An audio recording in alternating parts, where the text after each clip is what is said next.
Baik, Assalamualaikum warahmatullahi wabarakatuh. Di sini saya Intan Rahmawati sebagai moderator kelompok 10 yang akan memandu presentasi pada malam ini. Di sini kami akan mempresentasikan hasil kerja kami yaitu EBNP pada cancer. Next. Untuk anggota kelompok 10 yaitu ada Nadia Salwa Mulyani, Intan Rahmawati, Tiara Firnanda, dan Rizky Nurhidayat. Next. Untuk latar belakangnya, kanker dan perawatannya seringkali menyebabkan asupan gizi yang berkurang dan penurunan berat badan yang tidak disengaja, yang terkait dengan hasil perawatan yang lebih buruk. Intervensi gizi termasuk penggunaan ONS dapat meningkatkan asupan gizi, mempertahankan atau meningkatkan berat badan, dan berpotensi meningkatkan kualitas hidup dan kelangsungan hidup pada pasien dengan kanker. ONS adalah produk cair semi padat atau serbuk multinutrisi multigizi komersial yang bertujuan untuk meningkatkan asupan gizi oral ketika diet normal pasien tidak mencukupi. Mereka berbeda dari suplemen vitamin atau mineral dan dapat berupa formulasi standar, energi tinggi, dan protein tinggi. ONS khusus penyakit juga tersedia, disesuaikan dengan kebutuhan pasien kanker. Efektivitas ONS telah dievaluasi dalam berbagai tinjauan sistematis dan meta-analisis yang menunjukkan manfaat potensial ketika diresepkan dan diawasi oleh ahli gizi, terutama jika dikombinasikan dengan konseling gizi. Next. Selanjutnya yaitu purpose and aim. Purpose-nya yaitu untuk mengevaluasi efek dari terapi suplemen gizi oral pada status gizi dan kualitas hidup pasien dengan kanker esofagus yang menjalani radioterapi dan kemoterapi. Untuk aim-nya yang pertama untuk mengevaluasi efek dari terapi suplemen gizi oral pada status gizi dan kualitas hidup pasien dengan kanker esofagus yang menjalani radioterapi dan kemoterapi. Yang kedua berfokus pada efek suplemen gizi oral preoperatif. Yang ketiga berfokus pada efek terapi suplemen gizi oral secara umum. Next. Selanjutnya yaitu PICOT question. Untuk populasinya, pasien kanker esofagus yang menjalani radioterapi dan kemoterapi. Intervensinya pemberian suplemen gizi oral, komparasinya kelompok diet tradisional, outcome-nya status gizi dan kualitas hidup pasien, dan waktunya sebelum dan setelah radioterapi dan kemoterapi. Selanjutnya dilanjutkan oleh Mas Rizky. Selanjutnya, synthesis of evidence. Yang jurnal pertama adalah protokol untuk uji terkontrol ATAK yang bertujuan untuk mengevaluasi efek terapi suplemen gizi oral pada status gizi dan kualitas hidup pada pasien kanker esofagus yang menjalani radioterapi dan kemoterapi. Kemudian rasionalnya adalah bahwa malnutrisi umum terjadi pada pasien kanker esofagus dan dapat berdampak negatif pada hasil pengobatan dan kualitas hidup sehingga suplemen gizi oral mungkin bermanfaat. Kemudian jurnal yang kedua, artikel ini meninjau peran intervensi nutrisi pada pasien kanker yang menjalani pengobatan. Bukti menunjukkan bahwa suplemen gizi oral dapat membantu mempertahankan atau meningkatkan status gizi dan kualitas hidup pada pasien kanker, terutama yang menderita kanker gastrointestinal.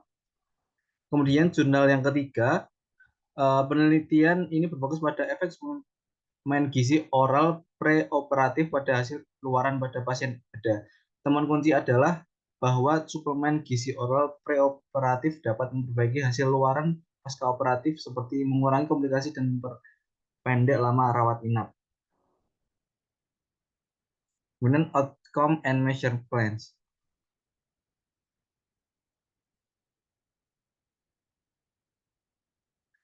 Jurnal yang pertama, outcome, efek suplementasi gizi oral terhadap status gizi pasien kanker esofagus yang menjalani kemoterapi dan radioterapi. Kemudian efek suplementasi gizi oral terhadap kualitas hidup pasien kanker esofagus yang menjalani kemoterapi dan radioterapi.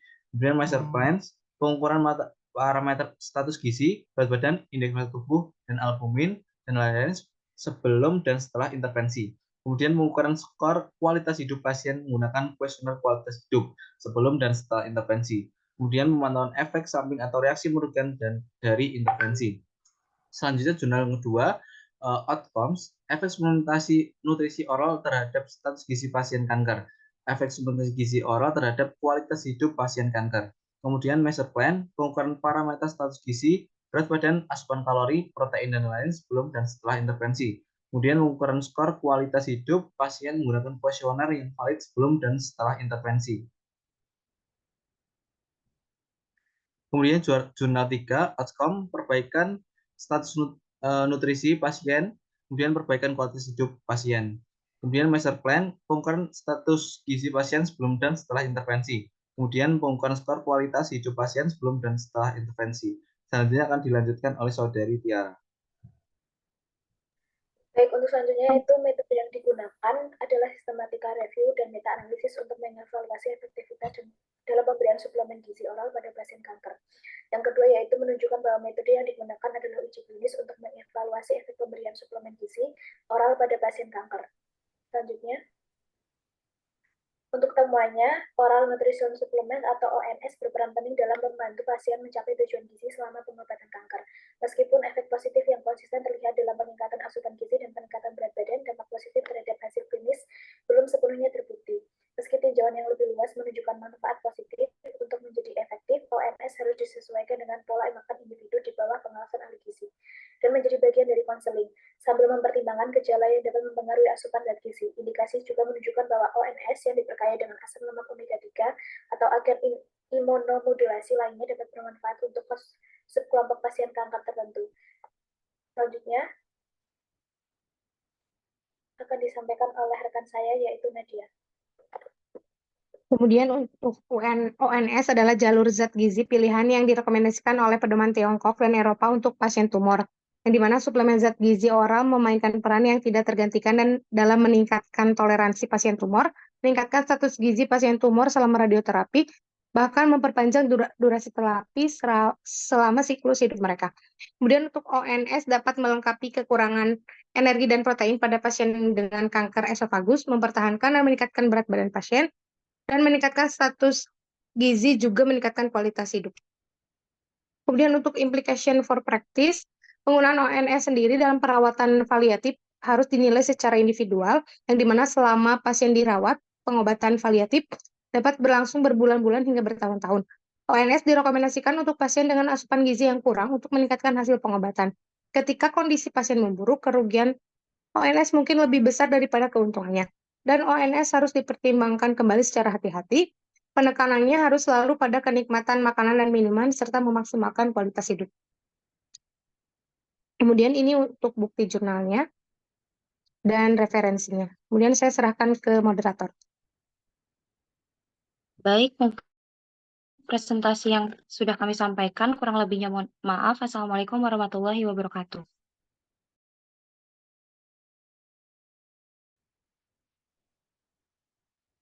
Baik, Assalamualaikum warahmatullahi wabarakatuh. Selamat malam. Di sini perkenalkan saya Tiara Fernandes sebagai moderator dari kelompok 10. Di sini izinkan kami untuk mempresentasikan hasil kerja kelompok kami yaitu ENBP anemia pada remaja perempuan. Sebelumnya, izinkan saya untuk memperkenalkan anggota kelompok 10, yaitu yang terdiri dari selanjutnya. Yang pertama itu ada saudara Nadia, kemudian ada saudara Intan, kemudian saya Tiara, dan yang terakhir yaitu ada saudara Rizky Nur Hidayat. Selanjutnya.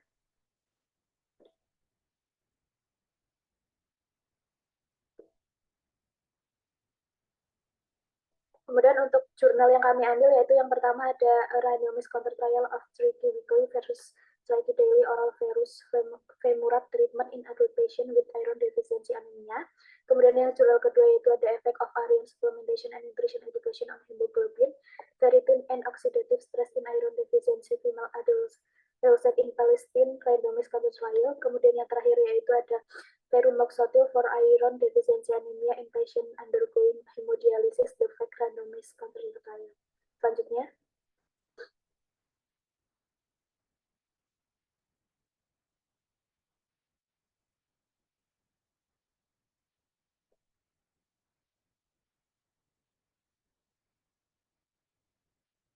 Untuk latar belakang yang pertama yaitu di mana WHO mendefinisikan anemia sebagai hemoglobin konsentrasinya di bawah 13 gram pada pria berusia di atas 15 tahun, sedangkan 12 gram pada wanita tidak hamil di atas usia 15 tahun dan di bawah 11 gram pada wanita hamil trimester kedua dan ketiga.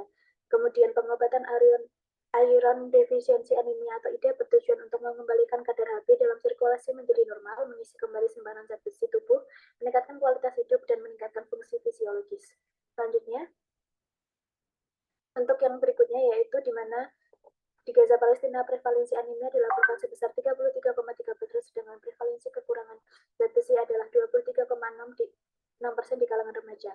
Kemudian langkah awal untuk memastikan perempuan terutama remaja memiliki simpanan zat gizi yang cukup sebelum pembuahan yaitu pemberian suplementasi zat gizi.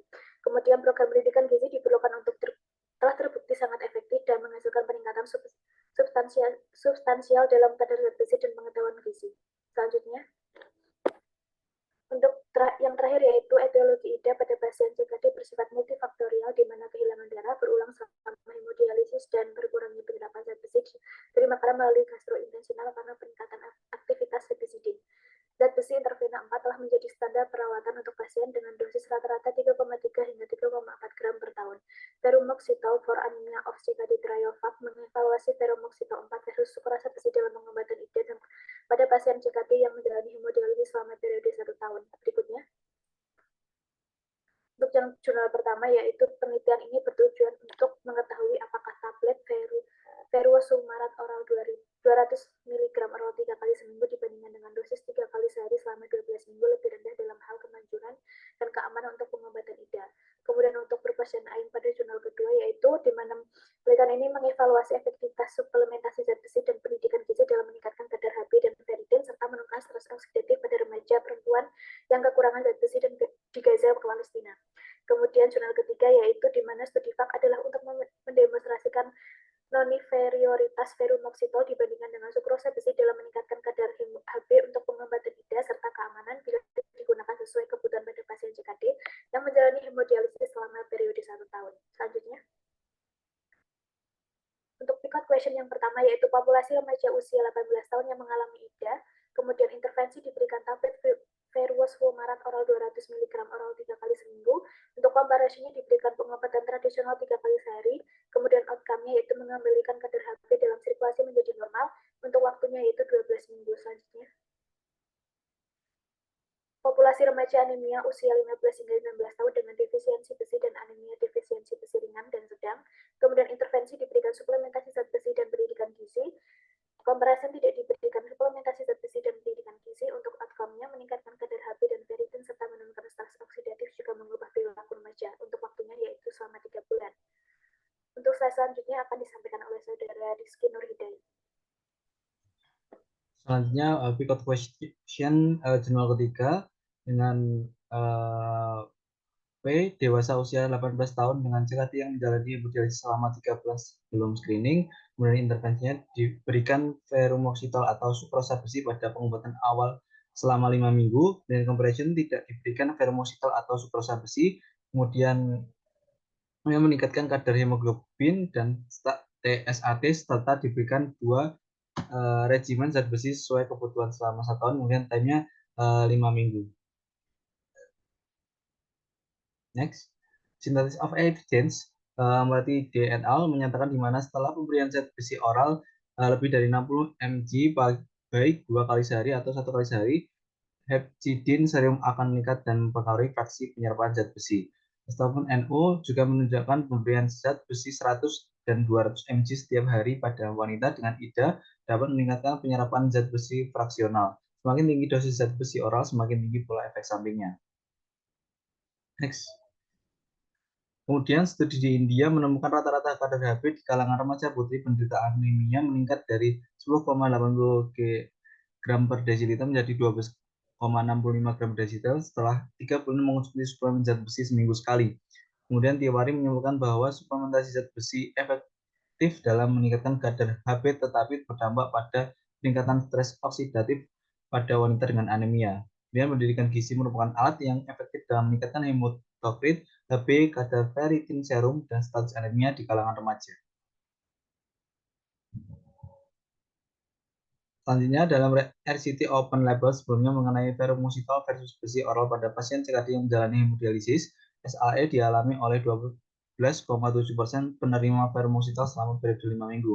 Meskipun profil AE dari ferumoxytol dan sukrosa besi serupa, pasien yang menerima sukrosa besi memiliki insiden AE minat khusus yang lebih tinggi. Temuan ini didorong oleh insiden penurunan tekanan darah sistolik akut yang lebih tinggi sebesar 30% dengan sukrosa besi 26% dibandingkan ferumoxytol 10%. Meskipun AE yang menyebabkan penghentian obat permanen lebih sering dengan ferumoxytol 4,1% dibandingkan dengan besi sukrosa 0,0%.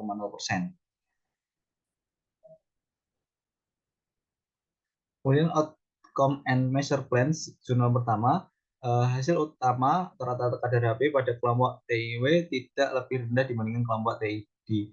Efek samping dari pengobatan zat besi oral sebagian besar adalah gejala gastrointestinal, lebih banyak episode mual, dan ketidaknyamanan epigastrium dilaporkan pada kelompok TID dibandingkan pada kelompok TIW. Kemudian yang jurnal kedua, pada tahap tindak lanjut 3 bulan setelah penghentian intervensi, kadar zat besi dan hemoglobin pada grup B terus meningkat dan malonyl dialdehida menurun. Di grup A, kadar hemoglobin, ferritin, dan malonyl dialdehida menurun setelah 3 bulan menghentikan intervensi. Setelah 3 bulan intervensi, rata-rata kadar Hb, ferritin, dan MDA meningkat pada dua kelompok intervensi namun tidak terjadi perubahan pada kelompok kontrol. Setelah 6 bulan baselin, kadar Hb dan ferritin masih meningkat pada kelompok pendidikan gizi, sedangkan kadar MDA menurun pada kelompok yang sama. Selanjutnya akan dilanjutkan oleh saudari Intan.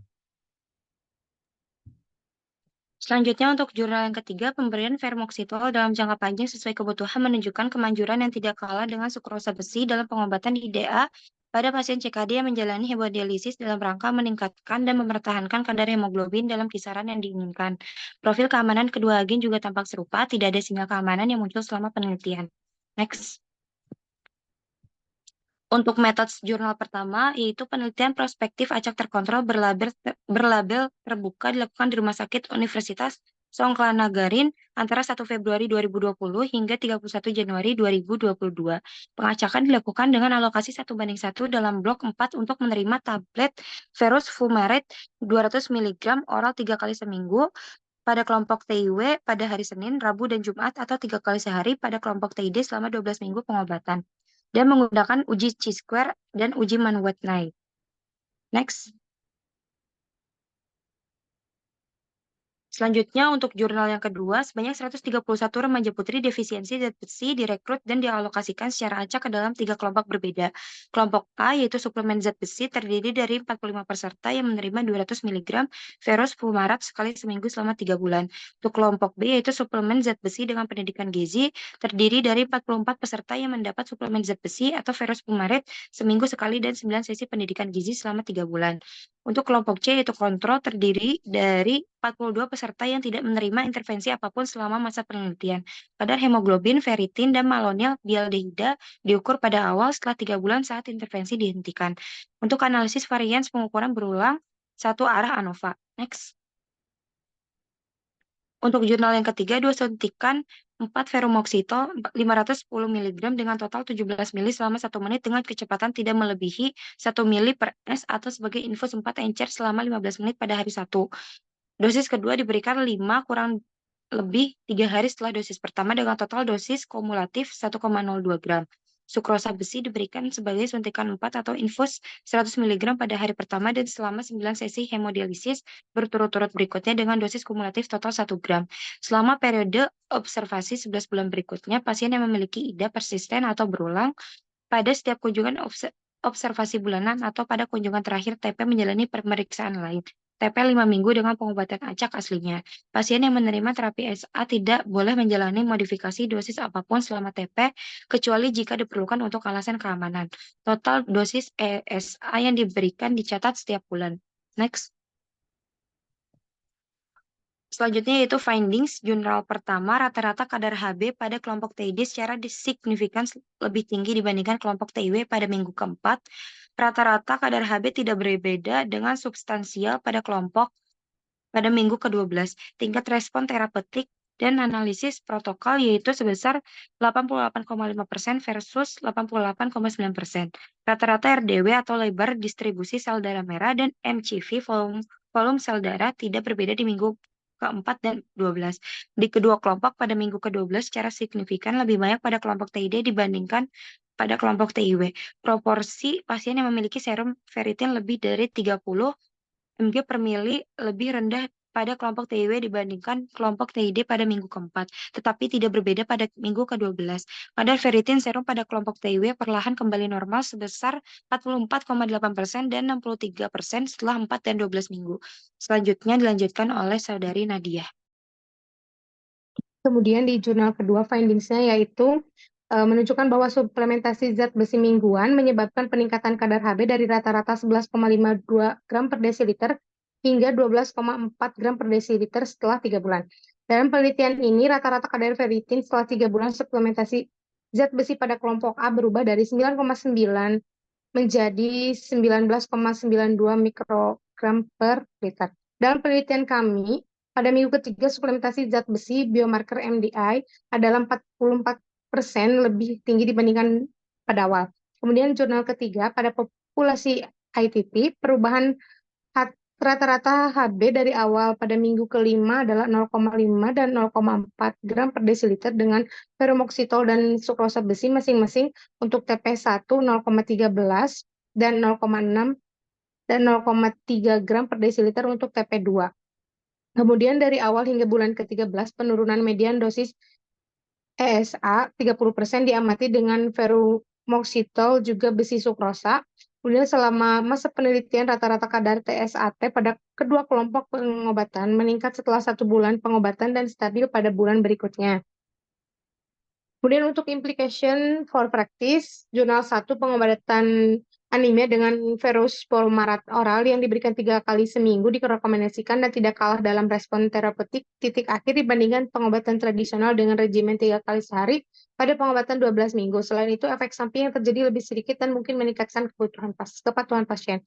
Kemudian untuk jurnal 2, itu penerapan program pendidikan gizi termasuk tentang anemia defisiensi besi di sekolah menengah Palestina direkomendasikan karena ini meningkatkan pengetahuan sikap dan praktik di kalangan remaja perempuan di Gaza. Kemudian suplementasi zat besi membantu mengatasi kekurangan zat besi untuk sementara, dan kombinasi suplementasi gizi dan pendidikan dianjurkan untuk memperbaiki kekurangan zat besi juga menjaga HB dalam kisaran normal.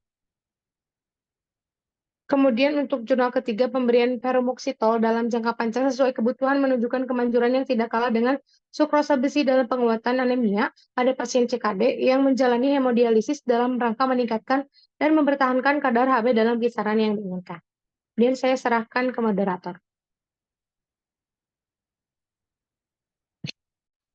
Berikut adalah referensi yang kami gunakan. Sekian presentasi dari kami. Bila ada salah, mohon dimaafkan. Assalamualaikum warahmatullahi wabarakatuh.